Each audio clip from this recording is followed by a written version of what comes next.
بسم الله الرحمن الرحيم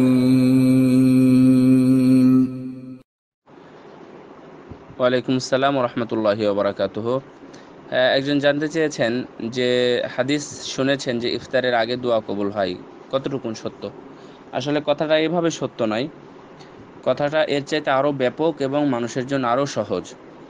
এটা হতেই পারে যে ইফতারের পূর্বে মানুষ দোয়া করতে পারলো না, কিন্তু এটা তো হবে যে সিয়াম অবস্থায়, যে কোনো অবস্থায়, জহর আসর মাগরিব এশা বলে কথা নেই, অর্থাৎ ফজর থেকে নিয়ে মাগরিব পর্যন্ত সিয়াম অবস্থায়, সিয়াম রাখা অবস্থাতে যে কোনো সময় দোয়া করলে আল্লাহ রব্বুল আলামিন দোয়া কবুল করেন। কয়েকটি জায়গায় বা কয়েকটি ব্যক্তির দোয়া আল্লাহ রব্বুল আলামিন ফেরত দেন না। তার মধ্যে একটা হলো যে দুই দুই আজান, অর্থাৎ আজান এবং একামতের মাঝে দোয়া করলে আল্লাহ রব্বুল আলামিন ফিরিয়ে দেন না। তারপরে মাজলুম অবস্থায় কেউ যদি দোয়া করে জালেমের বিরুদ্ধে, তাহলে সেটাও আল্লাহ রব্বুল আলামিন ফিরিয়ে দেন না। আর আরেকটি হলো সিয়াম অবস্থায় কেউ যদি দোয়া করে, তাহলে তার দোয়াও আল্লাহ রব্বুল আলামিন ফেরত দেন না। সুতরাং ইফতারের পূর্ব অবশ্য একটা কাহিনী আছে, এর জন্য এর বিষয়ে একটা হাদিস আছে, কিন্তু হাদিসটা দঈফ। তার কারণ হচ্ছে ইফতারের পূর্বে এটা তো সংকীর্ণ এবং অল্প সময়, কিন্তু পুরো সময়টার ব্যাপারে সহিহ হাদিস আসছে যে কেউ যদি সিয়াম অবস্থায় দোয়া করে, তাহলে আল্লাহ রাব্বুল আলামিন সেই দোয়া ফেরত দেন না, মানে সেই দোয়া কবুল করা হয়। আশা করি বুঝতে পেরেছেন। হ্যাঁ, আরেকটি বিষয়, ধারাবাহিকভাবে দোয়া বলতে এটা কি বোঝায় বা কিভাবে? যে কোনো সময়ে দোয়া করার পূর্ব শর্ত যেটা, তা হলো যে আল্লাহ রাব্বুল আলামিনের প্রশংসা করা, এটা হচ্ছে 1 নম্বর। 2 নম্বর হচ্ছে রাসূল সাল্লাল্লাহু আলাইহি ওয়াসাল্লামের প্রতি দরুদ পড়া।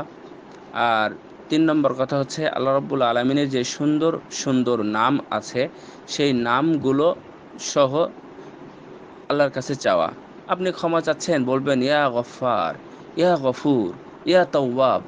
এভাবে আল্লাহর নামগুলো নিয়ে গুণাবলী সহ গুণবাচক যে নামগুলো আছে সেগুলো বারবার স্মরণ করিয়ে আল্লাহ রাব্বুল আলামিনকে ডাকা, তাহলে এটা আরও বেশি উপযুক্ত এবং বেশি সুন্দর হয়।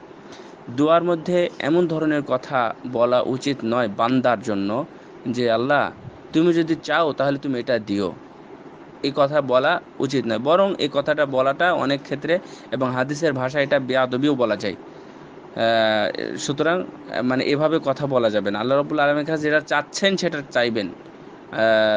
মানে ওর নাম কি, জাকারিয়া আলাইহিস সালাম, উনি আল্লাহর কাছে দোয়া করছেন আর বলছেন যে আমি আশা করি যে আমি কোনোদিন তোমার কাছে চেয়ে আমি কোনোদিন নিরাশ হইনি। আমি আজকেও তোমার কাছে এমনভাবে চাচ্ছি, ইনশাআল্লাহ নিরাশ হব না, তুমি আমাকে অবশ্যই দিবে। সুবহানাল্লাহ।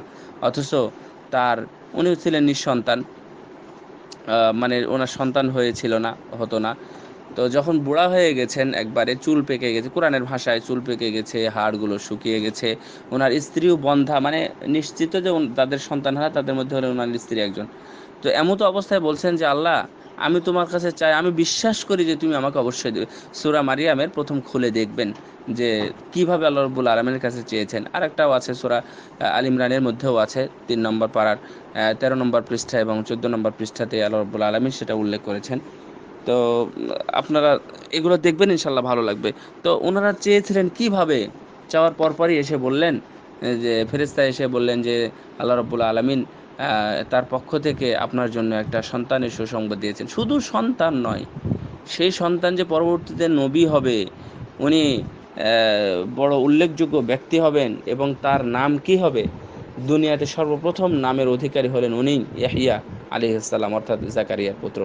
সো চাওয়ার ক্ষেত্রে যে এমনটা থাকে, আদব থাকে, আল্লাহ রাব্বুল আলামিনের কাছে যেন আপনি চাচ্ছেন সেটা যেন আল্লাহ বুঝেন, আপনি যেন বুঝাতে পারেন আল্লাহকে, এইভাবে চাইতে হবে। এগুলোই। আপনি বললেন একটা অপরাধ করেছেন, আল্লাহর কাছে ক্ষমা চান, আল্লাহ তুমি আমাকে ক্ষমা করো। আসলে এটা কি সম্ভব? না। আল্লাহর কাছে চাওয়ার মতো চাইতে হবে, বলার মতো বলতে হবে, ইনশাআল্লাহ আল্লাহ গ্রহণ করবেন, কবুল করবেন। তো শুকরান। যে আদবটা বললাম, আর শেষে যেগুলো বলা উচিত, তাহলে শেষেও সাল্লাল্লাহু আলাইহি ওয়াসাল্লাম বা সাল্লাল্লাহু আলা নবিয়িনা মুহাম্মদ, অথবা শেষেও দরুদ পড়া, দরুদ পড়ে শেষ করা উচিত। এটা হচ্ছে বৈশিষ্ট্য। আর বিশেষ করে কিছু কিছু দোয়া পড়তে হয় বেশি বেশি, রব্বানা আতিনা ফিদ দুনিয়া হাসানা ওয়া ফিল আখিরাতি হাসানা ওয়া কিনা আযাবান নার, এই দোয়াগুলো বেশি পড়া উচিত।